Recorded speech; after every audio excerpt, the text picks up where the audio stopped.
Los 5 Horizontes. Estamos transitando la Plaza 25 de Mayo de San Juan. Estoy en la ciudad de Buenos Aires. Ismael de Mendoza. En Villa Gesell. En Tandil.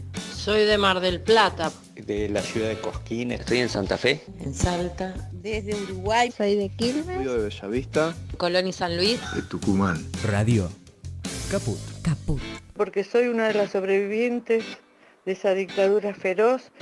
Gracias por estar siempre. Esas cosas. Radiocaput.com. Estás conectado. Estás en Caput. Hoy Chicha se nos fue. En Caput. Ana María Cariaga, pero quizás no sobrevuele con su alma de abuela guerrera. Pasan cosas. Para darte a vos, Clara Anaí, esos abrazos tejidos y abrigados. El zapabón. Decir que es merecido es poquito, no hay palabras para describir a Chicha. María Victoria. Con nosotros los nietos era sumamente cálida. Yo no me puedo olvidar de los regalitos que nos traía también a nosotros. Eve de Bonafini. Para mí fue una hermana, una amiga, una compañera. No sé por qué la vida nos juntó, pero nos pusimos de acuerdo en muchas cosas. Juan Martín Ramos Padilla. Esa placa que vamos a descubrir con el nombre de Chicha Mariani no es algo decorativo, pero es la asunción de un compromiso de defender las causas populares.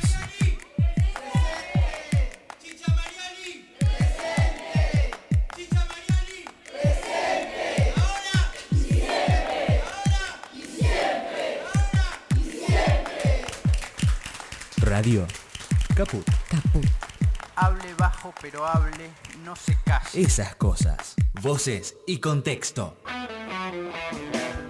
Un programa expansivo. Voces y contexto. Todas las voces, todas, también la tuya. Ya va a amanecer y escucho rock and roll en la radio. Un programa que no te deja tranquilo. Apago el motor para escucharlo mejor. Voces y contexto. Voces y contexto. Un programa que no se queda quieto. Se presta para el movimiento. Voces y contexto. Contexto. Rock and roll y fiebre. Van de la mano los dos. Rock and roll y fiebre.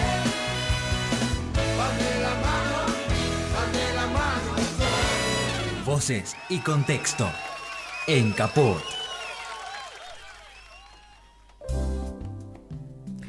Buenos días amigos, aquí estamos en otro Voces y Contexto.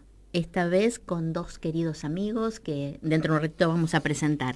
Pero les comentamos que las vías de comunicación son a través de el 15-6516-4446, 15-3378-1859, si nos quieren dejar un mensaje de WhatsApp, que saben que siempre es bienvenido.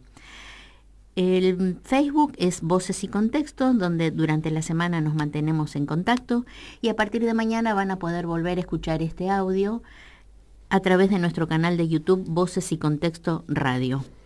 Para escuchar Voces y Contexto en vivo lo pueden hacer a través de la web de Radio Caput, que es www.radiocaput.com.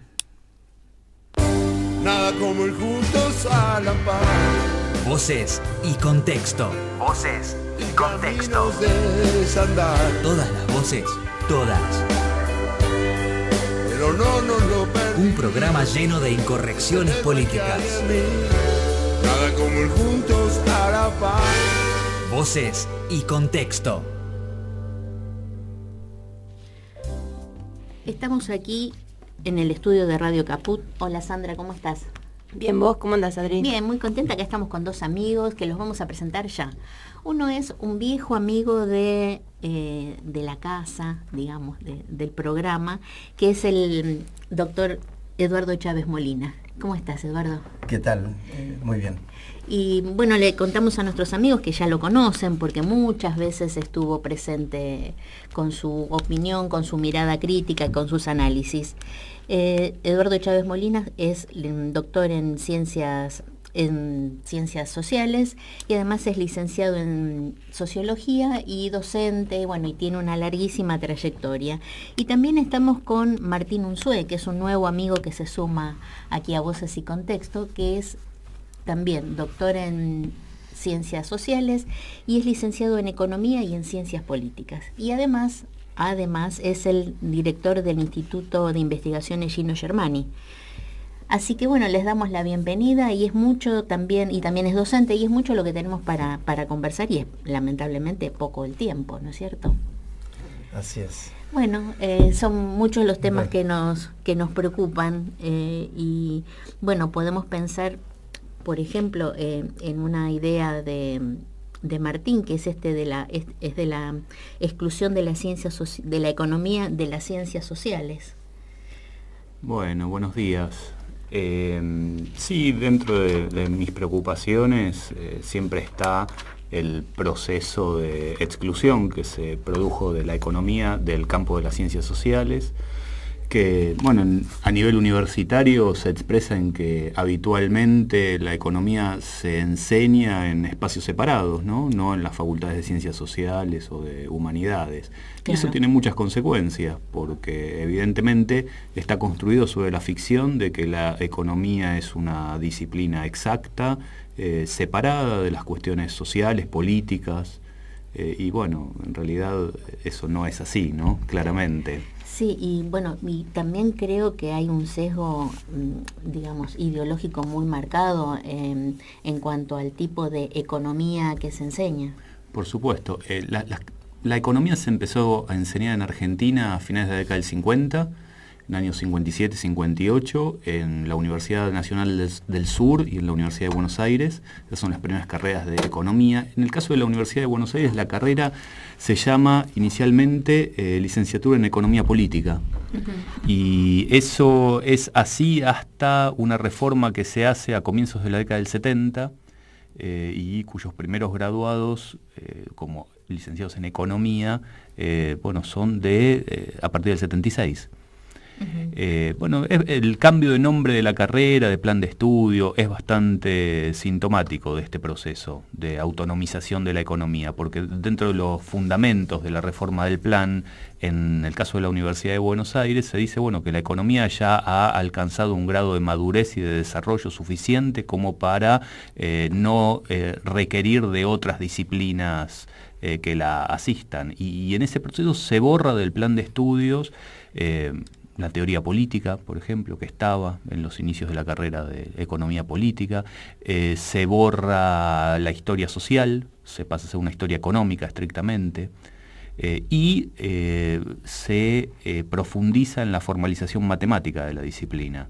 La econometría, por ejemplo, como materia optativa inicialmente, deviene una de las materias centrales. Claro. Y toda la formulación matemática, ¿no? Álgebra, análisis matemático 1, 2, estadística 1, 2, todas esas materias cobran otra dimensión, mientras se van borrando las materias de teoría política, de filosofía, etcétera. Y eso le da un perfil que es un perfil muy ajustado a lo que está sucediendo en el mainstream norteamericano, ¿no? En las grandes escuelas de economía norteamericanas que después van a ser las productoras de los libros de texto y demás con los que se enseña economía en toda América Latina. Sí, y eso es evidente después cómo se padece a nivel social, ¿no? Eduardo, y dentro de esta vía que estamos comentando con Martín, ¿qué nos podés decir vos con respecto a estas nuevas, entre comillas, economías de emprendedurismo y te escuché a vos comentarlo, la economía de las apps? Sí. ¿Qué es eso? La economía de las apps es una forma de... Hay diferentes formas de llamar a este nuevo formato de transacciones económicas que tienden a resolverse a partir de los smartphones, ¿no? Por eso se le llama también economía de la app. O economía de las plataformas, o gig economy, ¿no? Como economía temporal, que fluctúa rápidamente y se desvanece el vínculo a partir de la transacción. Es una economía que florece obviamente con un proceso de crisis, ¿no? De crisis de la economía mundial, la caída del empleo, pero no solamente procesos de desempleo o de flexibilización en el campo laboral, sino que también se da en un marco de proceso de pauperización, es decir, de ingresos que no logran solventar condiciones dignas o condiciones menores a las que tenían las generaciones anteriores cuando vendían su fuerza de trabajo en el ámbito laboral. Es decir, que la economía de la plataforma nace en ese contexto, ¿no? En un contexto de crisis, ¿bien? Y tiene una paradoja, porque la economía de la plataforma, en la forma en que existe, en la forma en que se desarrolla, nosotros podemos llegar a corto plazo a tasas de desocupación nunca conocidas en nuestra sociedad. ¿A qué me refiero? A tasas casi cercanas al cero. ¿Se entiende lo que estoy diciendo? Sí. Por la forma en que existe este formato. Eso no quiere decir después los otros problemas que hay, que son la calidad del empleo, los ingresos en torno a ese empleo, ¿no? La seguridad en torno a ese empleo. Pero la forma en que esto persiste, en la forma en que uno puede entrar y salir, ¿no? A este tipo de empleos que se ofrecen a través de las plataformas. Podés estar empleado una semana, por ejemplo. Sí, o como se mide en el mundo entero. La desocupación, recuerden cómo se mide. Si alguien trabajó al menos 1 hora en la última semana de referencia. Se pregunta en Argentina, en Finlandia, en China, en Estados Unidos. Se pregunta en todos lados de la misma forma, para poder comparar después esas tasas. Bajo ese formato, imagínense, yo si necesito empleo, me contrata una app, o sea, hago una aplicación, me aplico, ¿no? a tener un puesto de trabajo ahí, es probable que en las estadísticas ocupacionales yo aparezca como ocupado. Claro. ¿Bien? ¿Se entiende? Es decir, es un fenómeno muy particular, ahora lo seguimos detallando, ¿no? Claro, y esto también implica, una pérdida de calidad del empleo, una falta de sindicalización, y yo creo que detrás de todo esto está subyacente la idea de la reforma de la ley de la ley de trabajo, la ley laboral, ¿no? Sí, yo tengo ahí dos lecturas, que no necesariamente mis dos lecturas son coincidentes, ¿no? Una, obviamente, hay una búsqueda de cambiar las condiciones de contratación en la Argentina a partir de una reforma laboral que tiene como trasfondo principalmente flexibilizar las condiciones de empleo y, por otro lado, dinamitar, entre comillas, el contexto que existe entre la protección del empleo y la organización de los trabajadores, ¿no? Que son, van a la par, digamos, son dos condiciones que van a la par. Pero ahora, las políticas macroeconómicas del gobierno han generado licuación, por un lado, ¿no? de los ingresos, porque eso también es otra política enmarcada en la reforma laboral, y la proliferación de este tipo de empleos que puede llevar a que no necesariamente se necesite hacer una reforma laboral para generar estas condiciones. Sí, se da como de hecho. Uh-huh. Bien, luego, el tema de esta economía de plataforma que empieza con Uber, ¿no? que es un vínculo muy interesante entre la inteligencia artificial, el smartphone y el dato, ¿no? Hay algunos teóricos, claro, la Big Data.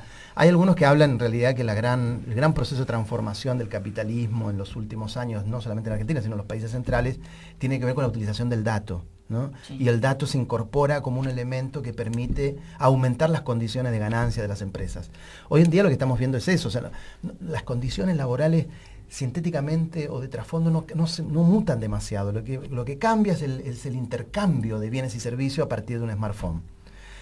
Y hay otra situación, que los trabajadores que se sitúan, que se articulan en torno a eso, primero satisfacen bienes y servicios a población que cada vez tiene ingresos más bajos, ¿no? Es decir, hay un doble proceso, de eso lo hablábamos con Martín, un doble proceso de miseria, ¿no? La miseria del usuario, es decir, quien consume, porque cada vez tenés menos dinero, entonces necesitas bienes y servicios baratos. En nuestras economías tradicionalmente eso vino de la mano de la informalidad. Bien. Hoy en día esto avanza mucho más porque el proceso de pauperización es sobre los empleos formales, principalmente en Argentina, ¿no? Sobre los empleos formales, o sea, los grandes ganadores de los últimos 12 años, que eso lo hemos registrado con cualquier tipo de medición, obviamente tiene que llegar a bienes y servicios que sean baratos, ¿no? La forma que agiliza la plataforma es, te brindo un bien, un servicio relativamente barato, pero que también con la miseria del trabajador atrás. ¿Bien? Vos sabés que yo a veces cuando veo así estos chicos que van con sus terribles cajas en la espalda, con bicicletas, a lo loco, ¿no? Yo digo, bueno, imperceptiblemente ha vuelto la atracción a sangre, ¿no? Uh-huh. Sí, además de lo visible del fenómeno, ¿no? Porque hemos visto en estos últimos meses cómo esas cajas de colores florecieron por En todo toda el la país. ciudad y en todas las grandes ciudades. Lo que hay también es, bueno, un mercado de trabajo en una situación muy crítica. Hay un montón de gente que está dispuesta a pedalear a su cuenta y riesgo por toda la ciudad a cambio de escasos ingresos, ¿no? E ingresos sin ningún tipo de cobertura social, médica, licencia, ante cualquier eventualidad, accidentes en la vía pública, robos de bicicletas, de smartphones, etcétera. Sí, y también tienen que comprar la caja y ponen su bicicleta. Por supuesto. En ese sentido es parecido al modelo de Uber, pero todavía más precarizado, porque ni siquiera tienen un auto, tienen una bicicleta para ofrecer y su tracción a sangre, claramente. Y Martín, te quiero preguntar con respecto a este artículo que he leído, con respecto a una especie de paralelismo que haces vos o comparación muy interesante con respecto a La Casa de Papel, esa serie de Netflix que fue tan exitosa, y lo que vos observás acerca de nuestra economía financiera. Sí, ese artículo lo escribí ya hace varios meses y como acá las cosas van muy rápido, ya parece que estamos hablando de otro país, ¿no? Sí, pero de un país peor. Sí. Pero fue antes del acuerdo con el fondo, ¿no? Sí, fue un intento de hacer una reflexión sobre lo que estaba sucediendo con las LEBACs que emitía el Banco Central bajo la gestión de Sturzenegger. Bueno, a mí me había llamado la atención, y debo confesar que no terminé de ver la serie, pero la serie esa de La Casa de Papel, pero me había llamado la atención que la serie había concitado un enorme interés en la Argentina, y de hecho, bueno, la ciudad también, ¿no? Estaba empapelada con la serie. Y un poco el argumento de la serie era una gente que entra a la Casa de Moneda y que tienen como principal estrategia quedarse ahí adentro la mayor cantidad de tiempo posible, mientras están imprimiendo mucho tiempo, quieren quedarse mucho tiempo. Mientras están imprimiendo billetes y hacen lo posible por disimular y despliegan diversas estrategias para permanecer ahí. Y yo lo que decía es, bueno, que es parecido a lo que estaba sucediendo con las LEBACs, ¿no? Donde, bueno, el paso del tiempo significaba una enorme cantidad de intereses por las elevadas tasas que pagaban las LEBACs, y hoy podemos decir que con las LELIQs está pasando o está empezando a pasar algo peor, ¿sí? O sea, ya podemos escribir la segunda parte de ese artículo, porque las tasas que están pagando las LELIQs es el doble de las tasas que estaban pagando las LEBACs. Claro. Y es un fenómeno terrible, realmente es incomprensible lo que hace el Banco Central, o no es incomprensible, hay un montón de sectores que se ven beneficiados. Sí, es incomprensible, pero tiene una lógica. Sí, lo que digo es incomprensible en términos fiscales, ¿no? Porque es un agujero de déficit cuasi fiscal que tarde o temprano se va a volver a volcar a una corrida cambiaria, ¿sí? O sea, que estamos pagando tasas de más del 70% anual. Eso quiere decir, lo que digo es incomprensible, es que se plantee una política monetaria restrictiva con estas tasas de interés remunerando ahora a los bancos, porque a diferencia de las LEBACs que podían ser compradas por privados, las LELIQs son exclusivamente para remunerar encajes bancarios. Entonces los bancos están involucrados en este negocio con tasas de interés del 70%, que el día que no las quieran renovar, bueno, pueden correr al dólar o a cualquier otra cosa. También acá hay un peligro de crisis bancaria significativo, ¿no? O sea, estamos avanzando ya en terrenos cada vez más pantanosos.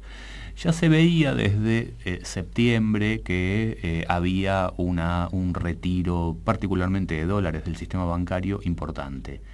Ahora esto le agrega una cuota más de riesgo al sistema financiero, que habitualmente, bueno, lo que sostienen las autoridades monetarias es que el sistema financiero es muy sólido y claro, etcétera, ¿no?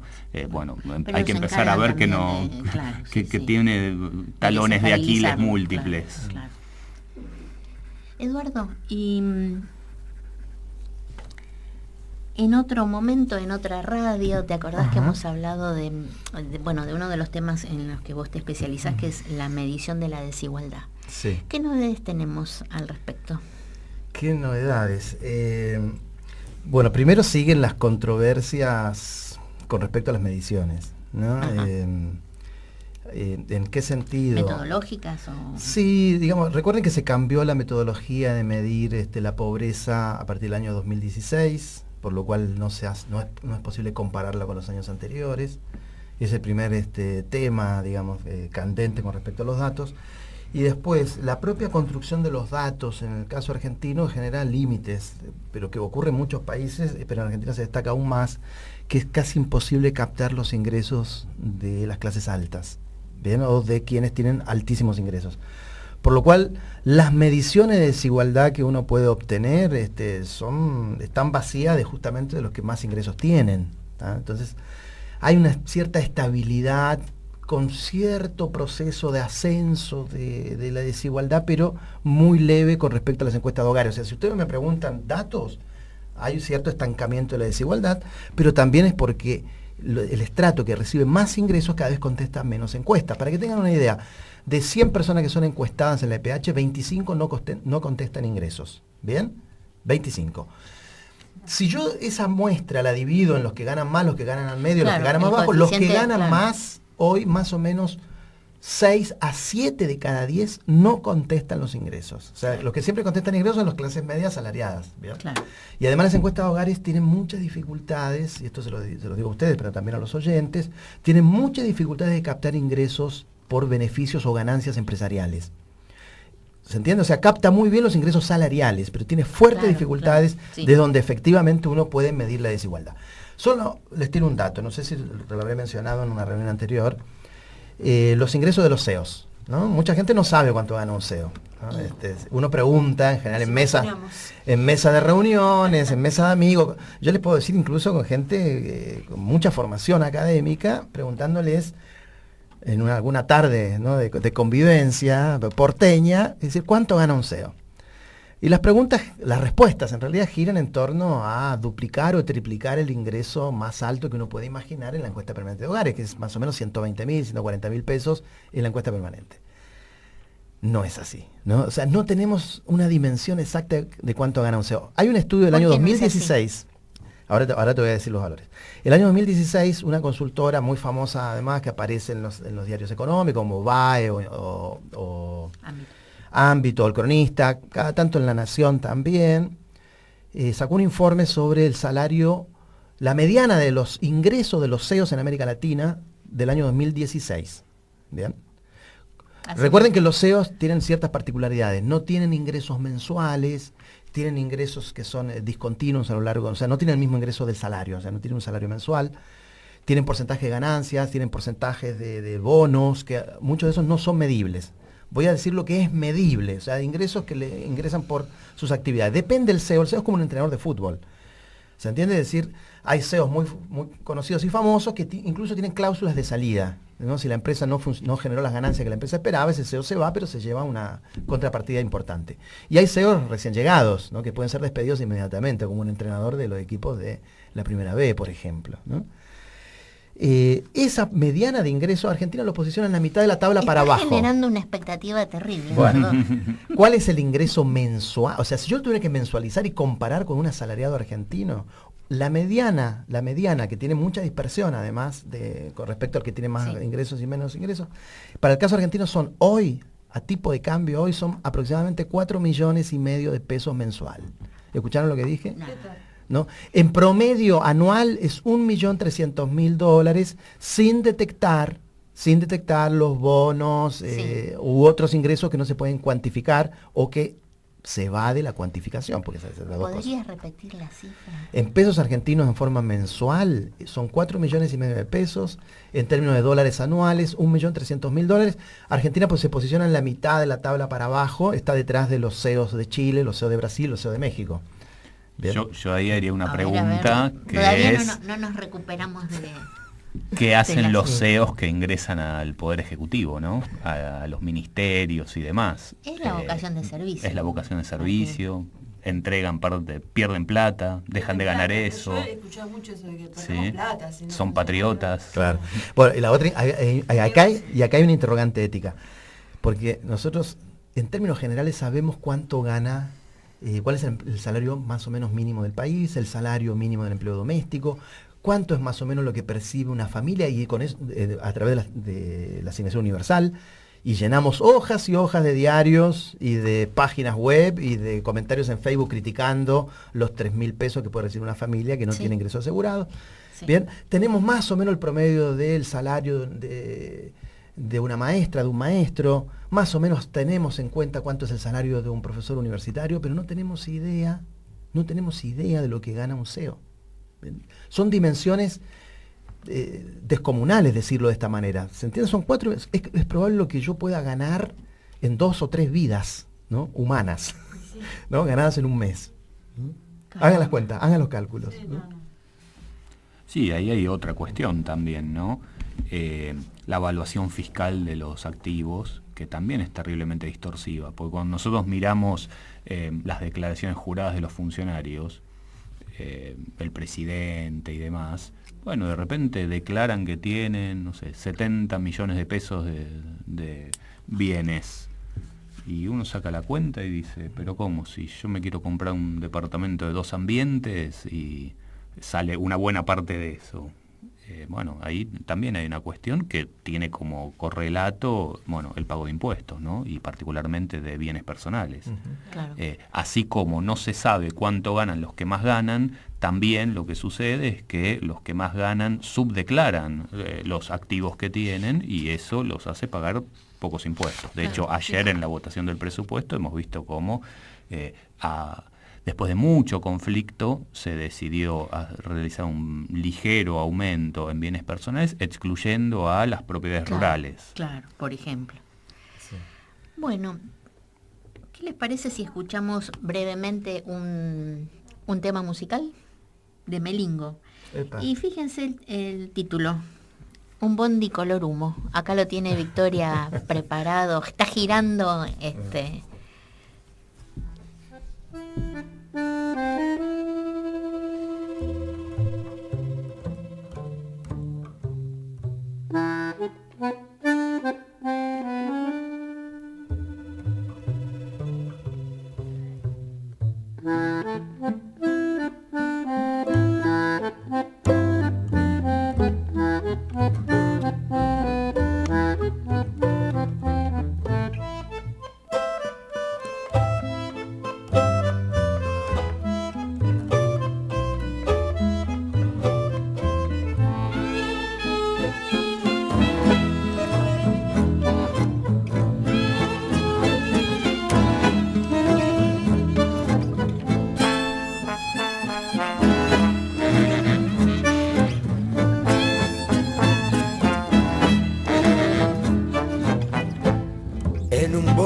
color humo que al Trocén se dirigía, presencié una fulería que resultó una función. Vi como un pobre chabón palpándose la sotana, le batió un punga a la cana y este al verse acorralado buscaba desesperado aligerarse del paco, fruto digno del atraco que le fuera deschavado.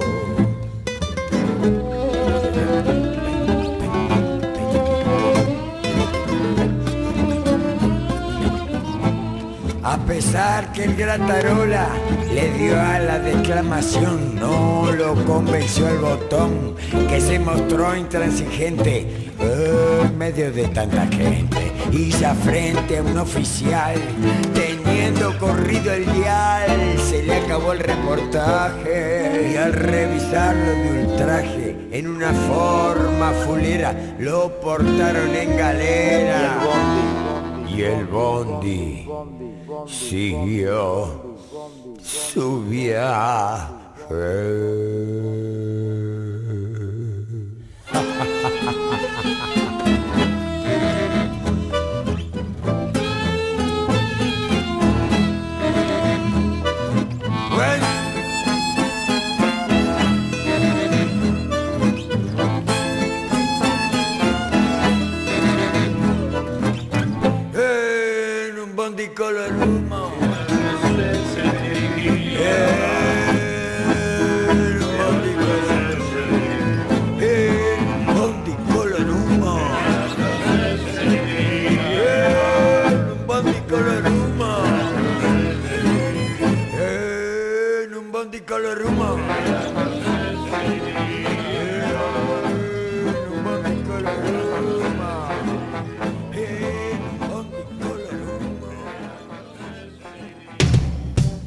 radiocaput.com.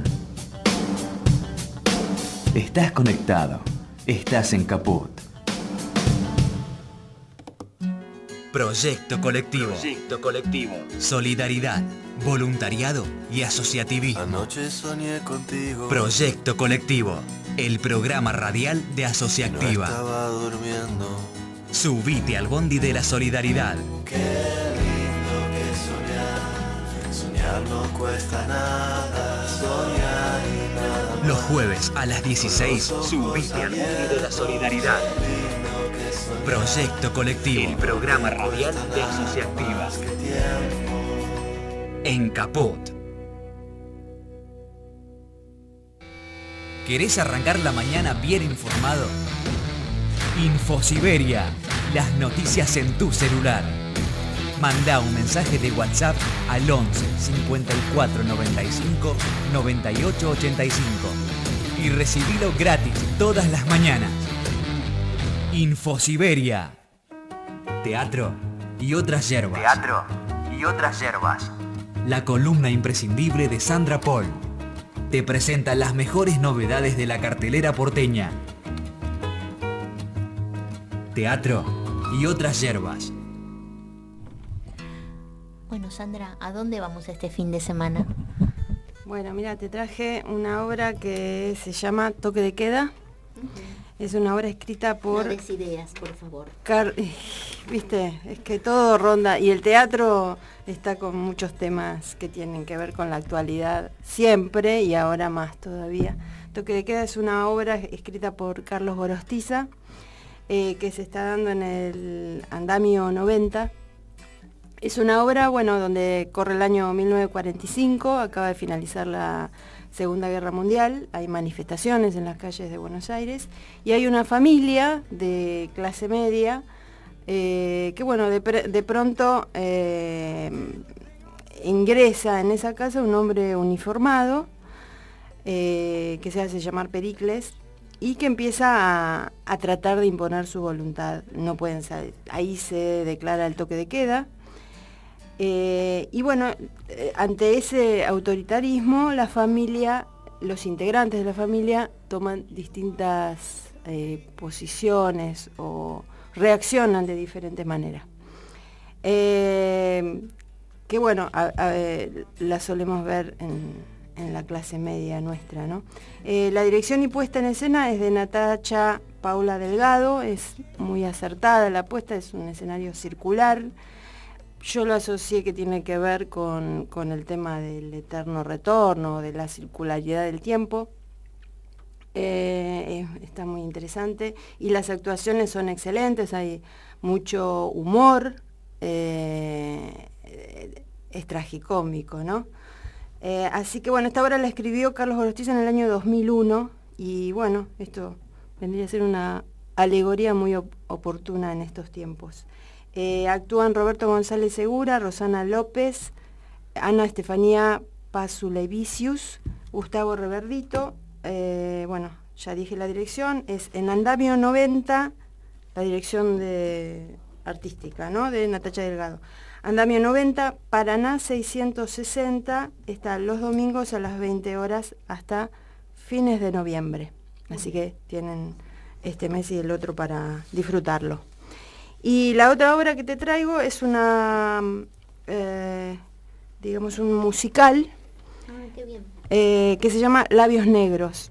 Está en el Teatro de la Comedia y es una obra que de alguna manera homenajea a los ídolos del cine y del teatro de una época tan conflictiva como la actual, que va más o menos del 45 al 50 y pico.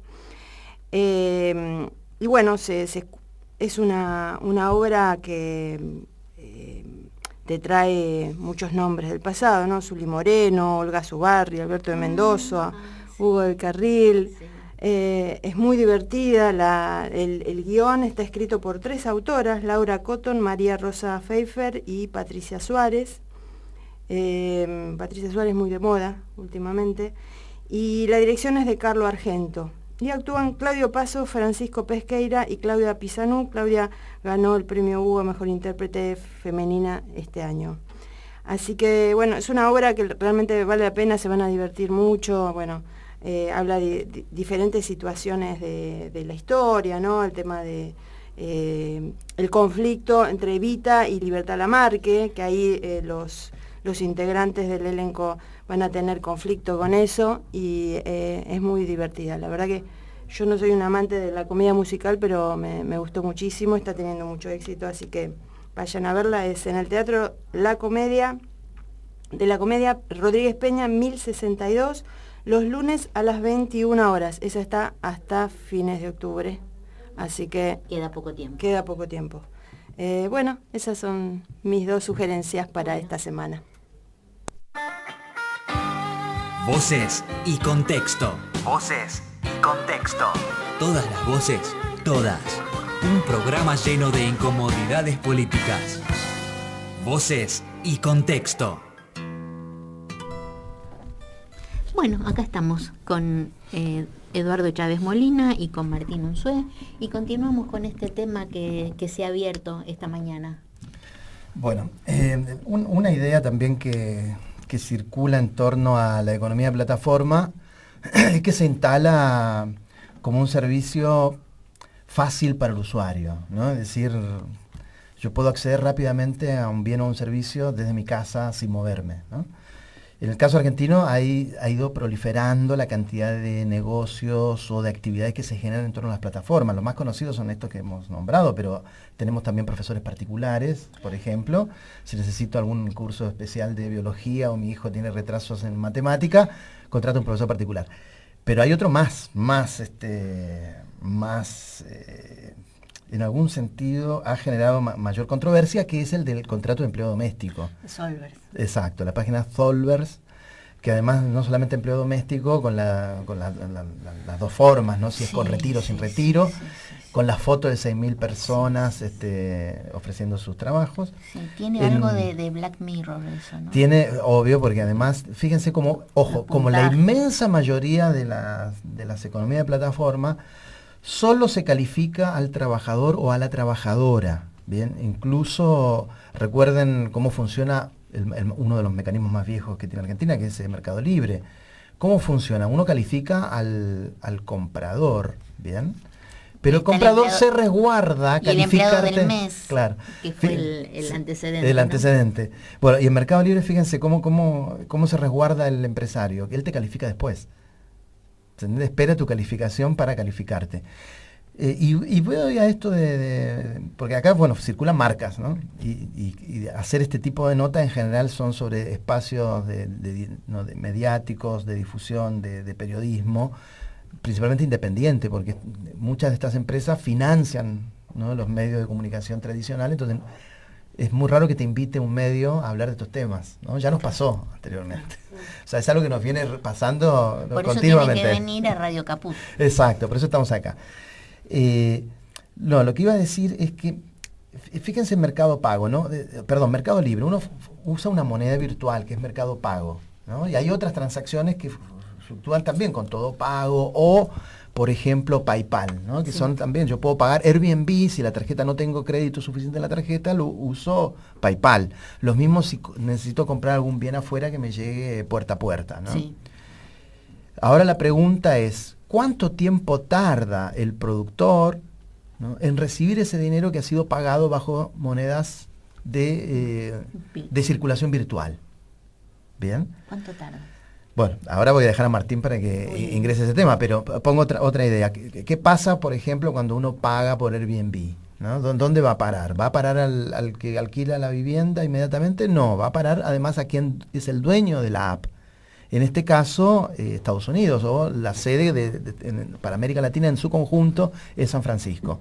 Como en Europa es Irlanda, ¿no? Si uno alquila una vivienda en Europa, el dinero va a ir a Irlanda. Pasa lo mismo con Uber y pasa lo mismo con otras fuentes de economías de la app, ¿no? Es decir, que la transacción no necesariamente va a la economía local. Eso es lo que pasa, por ejemplo, con las páginas de alquiler de hoteles, ¿no? Como Hotels o Booking, ¿no? Uno paga fuera, en realidad. Entonces, todo ese mecanismo de transacción financiera hoy no está regulada, ¿no? No hay regulación. Y fíjense que hay demás. Ayer leía, ahora dejo a Martín, por ejemplo, que una Cámara de Comerciantes Argentinos reclamaba por la extensión del tiempo en que les paga Visa. ¿No? Que uno pensaba que era 7 días. Ayer salió la nota en el Cronista Comercial y son cerca de 20 días. Entre 20 y 25 días que tardan en pagarles. ¿No? Entonces, bueno, ahí hay interrogantes financieros fuertes. Por eso se resisten tanto los comerciantes a usar las tarjetas de crédito, ¿no? En general, por lo menos a mí me pasa. Sí, bueno, sí, y sobre todo en contexto de alta devaluación e inflación, ¿no? Sí, por un lado, estos sistemas de pago como Mercado Pago, PayPal y demás, suelen tener, especialmente en países como la Argentina, nula regulación por parte de la autoridad monetaria, el Banco Central. Entonces realmente tenemos un volumen de dinero creciente, porque está en plena expansión el sistema, que circula por mecanismos fuera de cualquier regulación estatal. Y un poco lo que están haciendo, lo que hace la economía de las apps es esto, ¿no? Es eliminar la regulación estatal en el mercado de trabajo, en el mercado financiero. O sea, hay una continuidad y que está muy clara en las empresas que están radicadas acá. Ahora, lo que tenemos que ver es que la mayor parte de las economías de las apps tienen sus sedes en otros lugares, y esto tiene doble implicancia. Desde el punto de vista financiero, que cuando hacemos pagos internos, sea un transporte en un auto particular, sea que nos traigan la compra del almacén o etcétera, una parte de esos recursos terminan girándose al exterior. Esto es particularmente grave. No digo por el monto, porque por un lado es muy difícil de determinar hoy, no hay estadísticas que reflejen ese monto, pero sí que está creciendo significativamente. Y en una economía como la Argentina, que tiene una restricción del sector externo fenomenal e histórica y estructural, es decir, una economía donde siempre nos faltan dólares, bueno, que esto sea un canal adicional de salida de dólares por la mera intermediación en servicios que son estrictamente locales, bueno, es un problema que hay que mirar. Además de que opera por fuera de cualquier regulación. Me parece que ahí esto todavía no se ha terminado de analizar. Martín, pero vos decís que opera fuera de cualquier regulación. ¿Esto es así por una decisión política o es así porque es el modo en que se establecen estas empresas? No, a ver, la mayor parte de estas empresas en otras partes despliegan estrategias para sustraerse de los mecanismos de regulación estatal.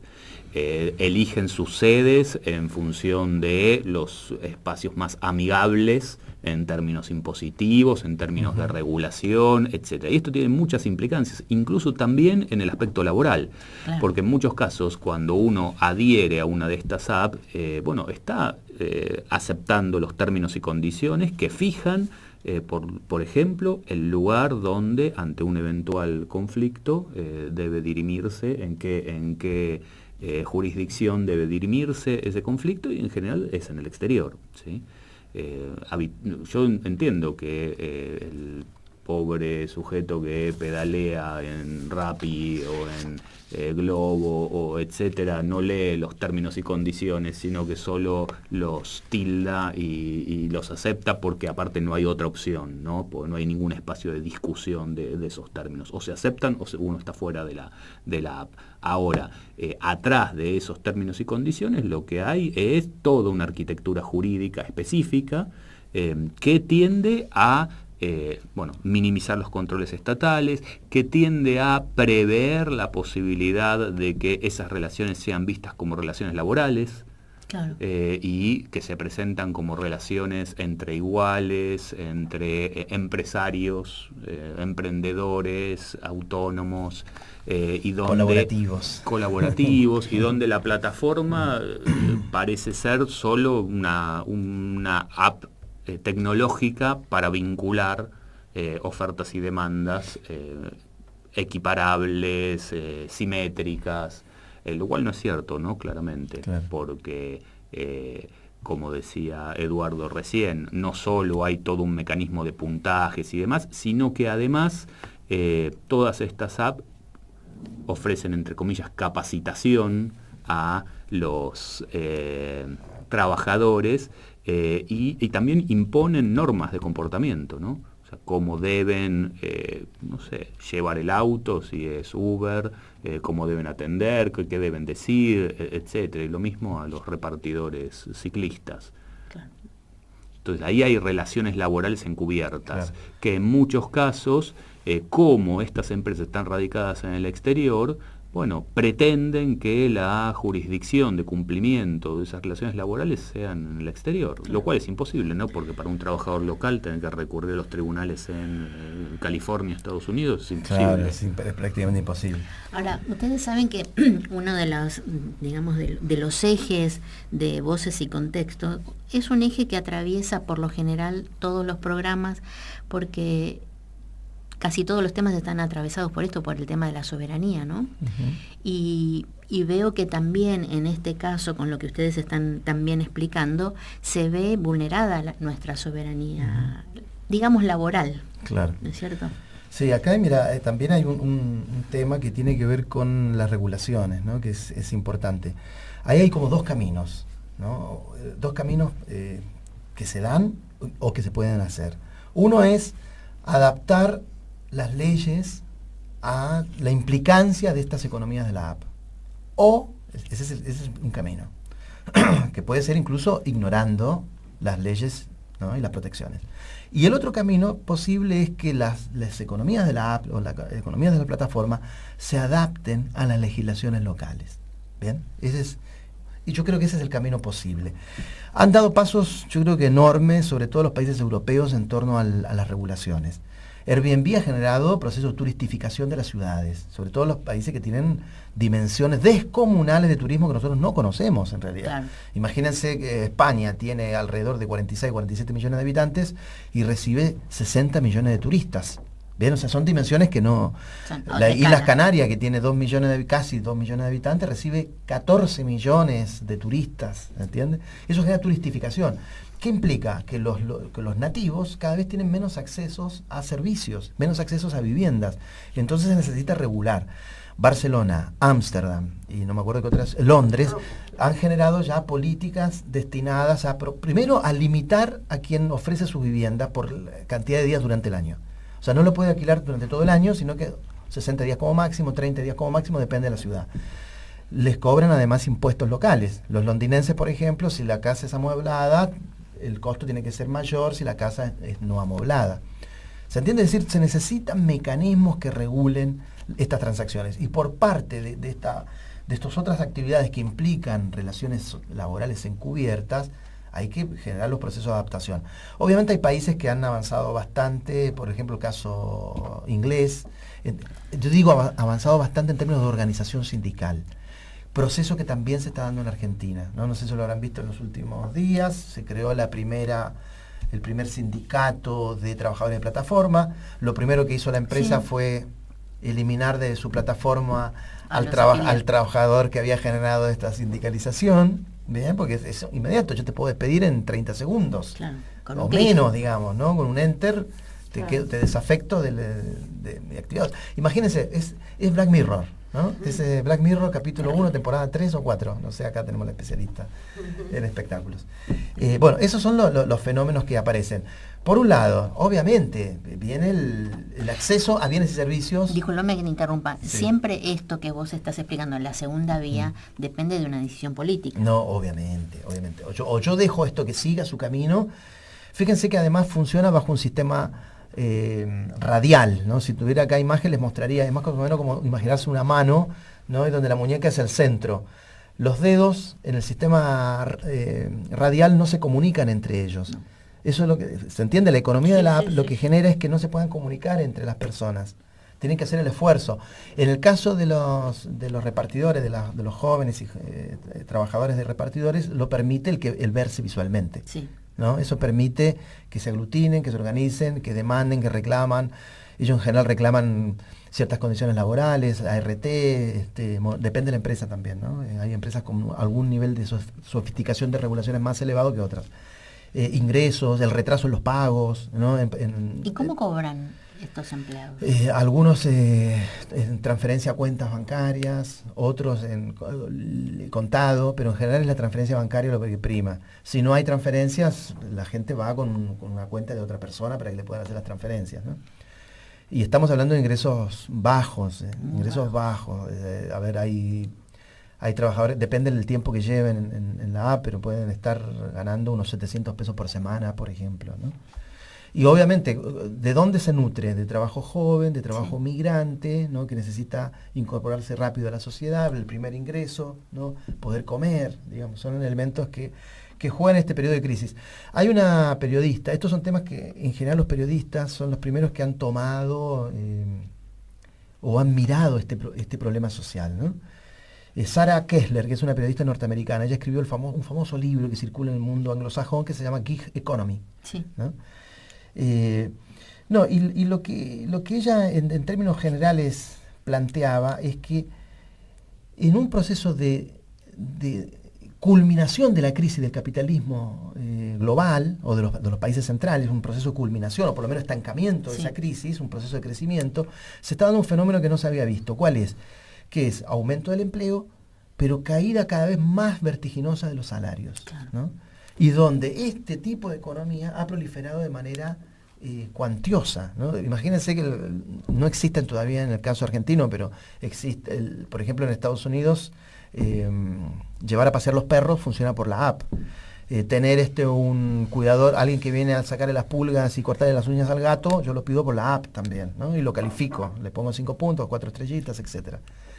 Y tenemos acá el tema de los alquileres también, ¿no? Un nuevo fenómeno. Sí, yo en relación al tema de la soberanía, me quería decir 2 minutos. Evidentemente, cuando hay intentos de regulación, estas apps, por un lado, lo resisten. El caso de Uber es muy claro, ¿no? Sí. Acá hay una prohibición y, sin embargo, la empresa va buscando los intersticios para ir brindando su servicio y presionando para brindar su servicio. Estamos viendo como en estos días aparece publicidad, ¿sí? de la empresa, a pesar de que es una empresa que está desconocida por las autoridades y que funciona en la ilegalidad. Y por otro lado, bueno, también cuando el dueño de Mercado Libre y de Mercado Pago, se le sugirió que eso era una entidad financiera y que necesitaba tener algunas regulaciones, porque en última instancia, bueno, si uno, a pesar de lo que dije hace un rato, de que el sistema bancario estaría entrando en algunos problemas, pero en última instancia cuando uno hace un depósito en un sistema bancario, bueno, hay alguna forma de control de qué hace ese banco con ese depósito por parte del Banco Central. En Mercado Pago, por ejemplo, no hay ningún tipo de control, con lo cual yo pago y, como decía Eduardo hace un rato, a lo mejor a la semana o no se sabe cuándo le pagan al comprador. ¿Qué pasó con esa plata durante esos días? No existe ninguna forma de regulación, y si un día Mercado Pago desaparece, esa plata desaparece, ¿sí? Claro. Ahora, en el momento en que se le sugiere a Mercado Pago que se le introduzcan algunas regulaciones por parte del Banco Central, Mercado Pago dice que se muda, que se va a otro país, ¿sí? Que no opera más desde Argentina y que se van a perder X cantidades de puestos de trabajo en la Argentina. O sea, presiona con ese discurso, un discurso habitual, ¿no? Estas economías están estructuradas sobre la ilusión de un mercado de competencia perfecta, donde oferta y demanda se encuentran sin ninguna intervención estatal y además no reconociendo la intervención que tienen las propias apps, ¿no? Las propias empresas. Claro. Incluso estas empresas son de bajísimo número de empleadores, de empleados. Bueno, depende de lo que cuentes como empleados. Las apps en sí, las apps, pero si vos tomás realmente como empleados a los trabajadores de Uber, de Care, etcétera, hay números muy impresionantes en relación, por ejemplo, a la economía de Estados Unidos. Tenés empresas que tienen 600.000 trabajadores. ¿Sí? Y más también. Si le agregás, claro, todos los que están flexibilizados. Esos que no están reconocidos como trabajadores, pero que son trabajadores. ¿Sí? Entonces ahí empezás a ver que tiene una dimensión muy significativa este fenómeno. Bueno, estamos llegando al final de Voces y Contextos de hoy. Nos quedamos un poco más preocupados que hace unas horas, que ya veníamos preocupadas aquí. Así que preocupados, pero realmente con una importante dosis de reflexión y de material justamente para seguir reflexionando. Y Voces y Contexto tiene esa característica, traer aquí a la mesa de Radio Caput estos temas que no son tan visibles, pero sin embargo son los temas que nos constituyen cotidianamente como sociedad. Así que, Sandra, nos tenemos que despedir. Muchas gracias por tus recomendaciones. Bueno, gracias a vos. Y le agradecemos muchísimo a Eduardo. Gracias, Sandra, también, y Adriana por esta invitación. Bueno, y también, por supuesto, mucho agradecemos a Martín por su reflexión tan comprometida, ¿no? Y bueno, creo que nos quedamos con esto, con la necesidad de seguir profundizando estos temas y estas situaciones.